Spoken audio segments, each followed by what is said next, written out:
시편 1절로 10절 말씀 읽겠습니다. 여호와여, 주의 분노로 나를 책망하지 마시오며 주의 진노로 나를 징계하지 마옵소서.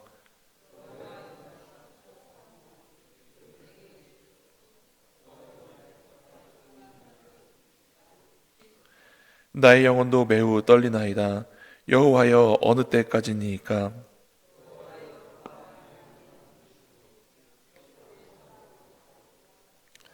사망 중에서는 누가 주를 기억하는 일이 없사오니 수월에서 주께 감사할 자 누구리이까?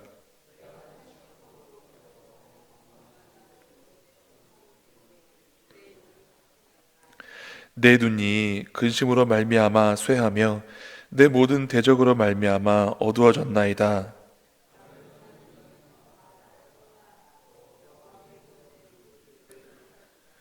여호와께서 내 간구를 들으셨으며 여호와께서 내 기도를 받으시리로다.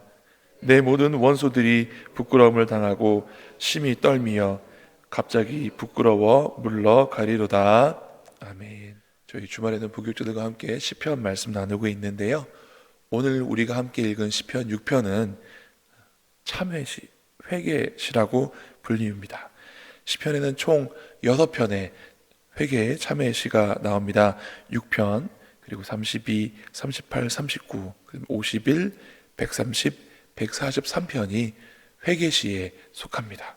그런데 이 6개의 참회시 중에 130편을 제외한 나머지 시가 누가 지은 시편이냐면 다윗이 지은 시편입니다.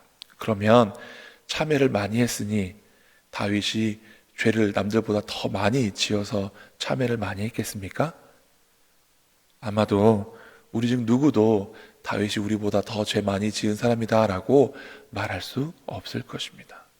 다윗은 죄를 범하지는 않았지만 죄를 범할 때마다 그 죄로 인하여서 아파하고 또 그 죄를 후회할 뿐만 아니라 하나님 앞에 나와서 회개하는 사람이었습니다.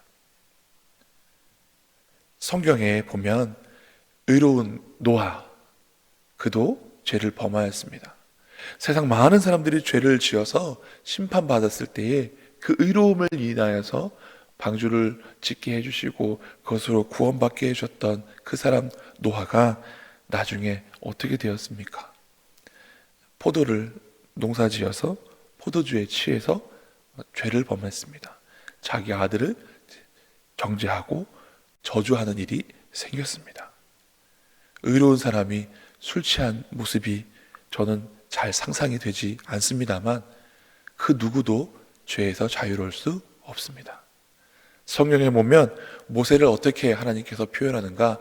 이 사람 모세는 그 온유함이 지면의 모든 사람들 중에 승하다. 그러니까 다른 사람들보다 훨씬 더 온유한 사람이었다라고 모세에 대해서 하나님 이야기하셨습니다. 그런데 그가 약속의 땅에 들어가지 못한 이유가 무엇이었습니까? 백성들로 인하여서 반석에서 물을 낼 때 그 화를 참지 못한 결과로서 약속의 땅에 들어가지 못했습니다. 그러니 그 누구도 죄를 짓지 않겠다 하고 장담할 수 있는 사람은 아무도 없습니다. 반대로 다윗은 그 죄 가운데 그 자기의 죄와 허물로 인하여서 아파하고 괴로워하고 하나님께 나아가는 삶. 하나님 앞에서 의로운 사람은 전혀 죄를 짓지 않는 사람이 아니라 비록 죄를 지었을지라도 깨닫고 하나님께 나아가 그 자비와 긍휼과 용서를 구하는 사람이 의로운 사람인 줄 믿으시기 바랍니다. 그럼 그렇지 않은 사람 대표를 한번 생각해 보면 사울 임금님을 한번 대볼 수 있습니다. 사울 임금님은 하나님의 사람 사무엘이 전쟁에 나가기 전에 약속한 길에 꼭 가서 함께 예배를 드리고 싸움에 나가기로 약속하였습니다. 그런데 가만히 보니 약속한 사무엘은 더디 오는 것 같고 함께한 백성들은 자기를 떠나가는 것 같으니까 그 뜻을 돌이켜서 자기가 하나님 앞에 제사를 드립니다. 사무엘이 와서 책망했을 때 사울 임금님이 어떻게 하였습니까? 내가 잘못하였습니다. 용서하여 주십시오. 이렇게 이야기한 것이 아니라 지금 방금 전에 제가 말씀드렸던 것처럼 핑계를 댑니다. 당신은 약속했는데 늦게 오셨고 나와 함께한 백성들은 그렇게 떠나가고 있으니 내가 어쩔 수 없이 그렇게 제사를 드렸습니다. 또 아말렉 왕을 다 죽이고 그것에 있는 것들을 다 남겨두지 말라고 했는데 나중에 그 전쟁 후에 보니 죽이라고 한 그 왕도 남겨두었고 그것들 가운데 취한 살찐 소들도 남겨두었습니다. 사무엘이 책망하였을 때 그가 뭐라고 말씀합니까? 잘못하였습니다. 용서해 주십시오. 이렇게 하지 않았고 내가 저걸 구별해서 하나님께 드리려고 그랬습니다. 하고 변명과 핑계를 댑니다. 여러분, 하나님은 다 아십니다. 그래서 우리는 죄 가운데 있을 때에 변명과 핑계로 나를 변호하기보다는 하나님 나를 용서해 주십시오. 나에게 긍휼과 자비를 베풀어 주시옵소서 이렇게 나아가야 하는 것입니다. 그래서 1절 말씀 우리 함께 읽어보겠습니다. 여호와여 주의 분노로 나를 책망하지 마시오며 주의 진노로 나를 징계하지 마옵소서. 아멘. 하나님 나를 책망하지 마시고 나를 징계하지 마십시오 이렇게 말을 했다면 다윗이 하나님 앞에 혼나지 않기를, 하나님 앞에 자기 죄에 대해서 책망받지 않기를 원하는 것처럼 보일 수 있습니다. 그러나 다윗이 분명하게 구하고 있는 것은 하나님께서 나를 책망하시되 하나님의 분노로 책망하지 마시고 하나님께서 나를 징계하시되 하나님의 진노로 나를 징계하지 말아 주시옵소서 이렇게 기도하고 있는 것입니다. 그 말씀이 어디에 잘 나오냐면 4절에 나옵니다. 같이 읽어보겠습니다. 여호와여 돌아와 나의 영혼을 건지시며 주의 사랑으로 나를 구원하소서. 아멘.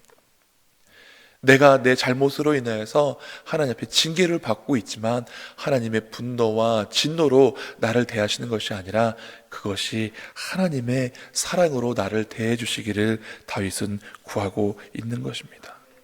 여러분, 하나님의 사랑을 받는 사람은 하나님께 징계를 받지 않는 사람이 아니라 하나님께 징계를 받되 하나님의 긍휼과 자비하심 그리고 하나님의 사랑으로 징계를 받는 사람이 그게 하나님의 사람입니다.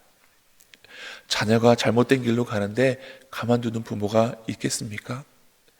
우리 부모님들이 자녀들을 훈계할 때 또 징계할 때 하시는 말씀 중에 이런 말씀이 있습니다. 내가 다 너 잘 되려고 하는 것이지. 맞지 않습니까? 징계의 목적은 죄를 벌하는 데 있는 것이 아니라 그 죄를 깨닫고 다시는 그와 같은 죄를 짓지 않게 하는 데 있습니다. 물론 분명히 죄의 대가는 치루어야 합니다. 그러나 부모가 자녀를 징계할 때는 그 자녀가 악한 길에서 돌이켜서 옳은 길에 살기를 바라는 마음으로 사랑하기 때문에 내리는 것이 부모의 징계입니다. 만일 사랑하는 마음이 없이 징계를 내린다면 그것은 징계가 아닐 수도 있습니다. 그것은 세상에서의 법정에서의 그런 재판과 같은 것이 되는 것입니다. 하나님 앞에서 하나님의 자비와 긍휼, 하나님의 은혜로 견책을 당하고 징계를 받는 사람은 그 사람은 영적으로 유익하게 됩니다. 사실 하나님이 징계하지 않더라도 죄를 지으면 그 결과가 매우 무섭습니다. 2절과 3절 말씀을 함께 읽어보겠습니다. 여호와여 내가 수척하였사오니 내게 은혜를 베푸소서. 여호와여 나의 뼈가 떨리오니 나를 고치소서. 나의 영혼도 매우 떨리나이다. 여호와여 어느 때까지니까. 아멘. 이것은 아직 하나님의 징계로 인한 이것은 하나님의 징계로 인한 현상이 아니라 다윗이 죄를 범하였기 때문에 자연스럽게 다가오는 결과로서의 고통입니다. 그 죄로 인하여서 육체까지 고통받게 됩니다. 내가 수척하게 되었습니다. 내 뼈가 떨리게 됩니다. 그리고 3절에서 나아가 나의 영혼도 매우 떨립니다. 죄를 지을 때는 이 결과를 알고 죄를 짓는 사람이 별로 없습니다. 제가 보니 죄를 지을 때 나는 죄 정말 짓기 싫은데 억지로 이렇게 죄를 짓는 사람이 별로 없습니다. 왜냐하면 죄가 지을 당시에는 쾌락이 있고 즐거워 보이고 좋아 보이기 때문에 그렇습니다. 그래서 예수님도 뭐라고 말씀하십니까? 구원으로 인도하는 문과 그 길은 좁고 험해서 가는 사람이 별로 없고, 사망으로 인도하는 길은 넓고 그 길이 편해서 많은 사람들이 간다라고 말씀합니다. 죄 짓는 게 힘들고 어려우면 누가 죄를 짓겠습니까? 죄를 짓는 데는 달콤한 유혹이 따라옵니다. 또 쾌락이 따라옵니다. 그러니 눈앞에 있는 달콤한 유혹과 잠깐의 쾌락에 그것을 견디지 못하고 죄를 범하게 되는 것입니다. 그러나 분명히 알아야 될 것은 죄의 결과는 이와 같습니다. 몸도 마음도 영혼도 거의 죽게 될 정도로 우리 사람들에게 고통을 가져다 줍니다. 그래서 다윗이 하나님 앞에 자비를 구합니다. 4절 말씀 다시 읽겠습니다. 여호와여 돌아와 나의 영혼을 건지시며 주의 사랑으로 나를 구원하소서. 이렇게 하나님의 사랑을 하나님께서 다시 돌아와 주시기를 구합니다. 여러분, 죄를 지으면 하나님께로부터 멀어집니다. 그래서 다윗이 하나님 돌아와 주십시오. 이것은 반대로 말하면 하나님 내가 하나님께로 돌아갑니다 라는 것과 마찬가지입니다. 하나님께서 나에게 돌아와 주시기를, 아니요, 그것이 아닙니다. 사실은 하나님은 언제나 그 자리에 계셨습니다. 그런데 내가 허랑방탕하고 죄짓고 싶어서 마치 둘째 아들이 아버지 내 몫을 미리 주십시오 하고 그것을 받아서 다 팔아서 아버지 손길이 닿지 않는, 아버지 간섭이 닿지 않는 먼 이국 땅으로 멀리 떠났다가 그 결과 고통 가운데 가난하게 되고 돼지가 먹는 그 열매를 먹으면서 후회하게 되듯이, 그렇게 죄 짓는 것 자체가 하나님을 떠나는 행위가 됩니다. 여호와여 돌아와 주시옵소서. 이 말은 사실은 하나님 내가 돌아갑니다 하는 고백이 되는 것입니다. 이 고백을 어떻게 하는가? 6절 말씀 7절 말씀 같이 읽겠습니다. 내가 탄식함으로 피곤하여 밤마다 눈물로 내 침상을 띄우며 내 요를 적시나이다. 내 눈이 근심으로 말미암아 쇠하며 내 모든 대적으로 말미암아 어두워졌나이다. 아멘. 다윗은 이것을 눈물 가운데, 애통하는 가운데 하나님께 회개의 고백을 드렸습니다. 여러분, 하나님 앞에 회개하시거든 이렇게 눈물로써 마음이 담긴 그런 표현을 해야 하는 것입니다. 애통하고 자복하는 자, 그가 하나님의 위로를 받는다고 예수님 말씀하셨습니다. 우리는 이렇게 우리의 죄에 대해서 애통하는 마음이 있어야 됩니다. 안타까워하는 마음이 있어야 됩니다. 눈물로써 회개해야 합니다. 그러나 이 마음조차도 사실 하나님이 주시지 않으면 그렇게 할 수 없습니다. 어떤 이들은 죄를 범하고도 너무 떳떳하고 당당합니다. 자기가 왜 죄를 지었는지, 그리고 그 죄에 대해서 후회하는 마음이 없이, 그렇게 너무나 반성하는 마음이 없이 그렇게 살아가는 사람도 있습니다. 오직 하나님의 은혜를 입은 사람만이 이렇게 죄에 대해서 아파하고 후회하고 눈물로써 회개할 수 있는 것입니다. 그래서 제 기억에 제가 주님 처음 영접했던 그 수련회 그 기간 때도 이렇게 기도했습니다. 하나님, 내 죄를 깨닫게 해주세요. 하나님, 제 죄를 깨닫고 제 죄에 대해서 씻을 수 있는 예수 그리스도의 보혈을 의지할 수 있도록 성령님 제 마음 어루만져 주세요. 성령님이 임하셨을 때 제가 이전에는 죄로 깨닫지 못한 것까지도 죄로 알게 되고, 성령님이 임하시니까 그전에는 아파하지 않았던 것이 이제는 아픈 것으로 남아서 제가 막 하나님 앞에 뒹굴면서 괴로워하면서 죄에 대해서 용서해달라고 기도했던 것이 생각이 납니다. 그런데 성령님께서 역사하시기 전까지는 그렇게 내 죄가 아픈 것인지, 그렇게 하나님 앞에 애통하며 회개해야 될 것인지 깨닫지 못했었습니다. 이렇게 눈물로써 자기의 죄를 깨달을 수 있는 것도 하나님의 은혜입니다. 하나님의 사랑입니다. 그래서 우리는 하나님 옆에 나올 때마다 하나님 옆에 하나님의 은혜와 사랑을 구해야 됩니다.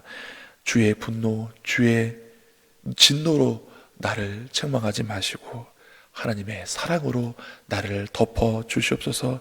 하나님의 은혜와 긍휼로 나를 입혀 주시옵소서. 다윗은 이렇게 기도한 후에 확신이 생겼습니다. 9절 말씀을 다 같이 함께 읽어보겠습니다.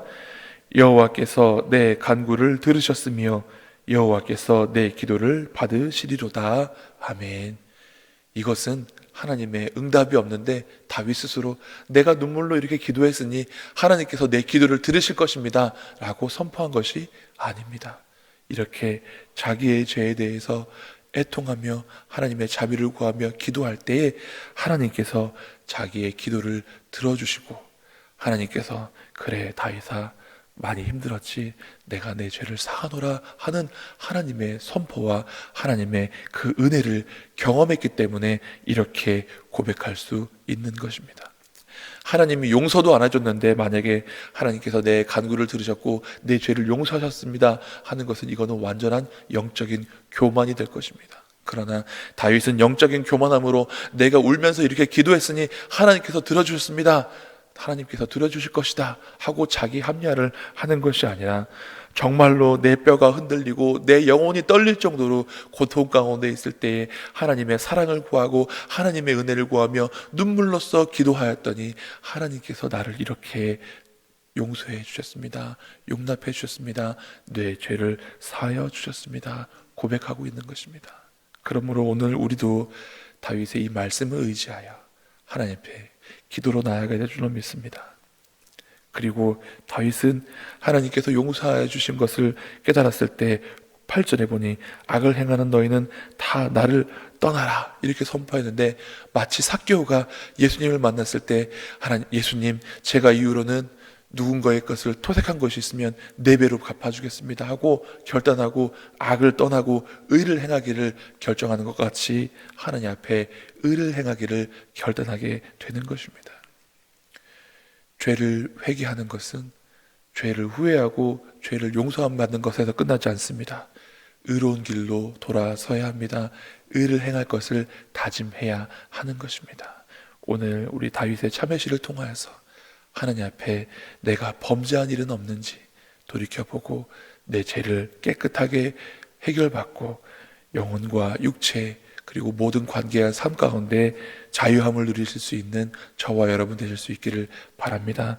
감사한 것은 우리에게는 우리의 중보자 되시는 우리의 죄를 말갛게 씻기시는 예수님이 계시다는 것, 그래서 예수님의 이름 의지하여 나아가실 수 있기를 간절히 바랍니다. 기도하시겠습니다.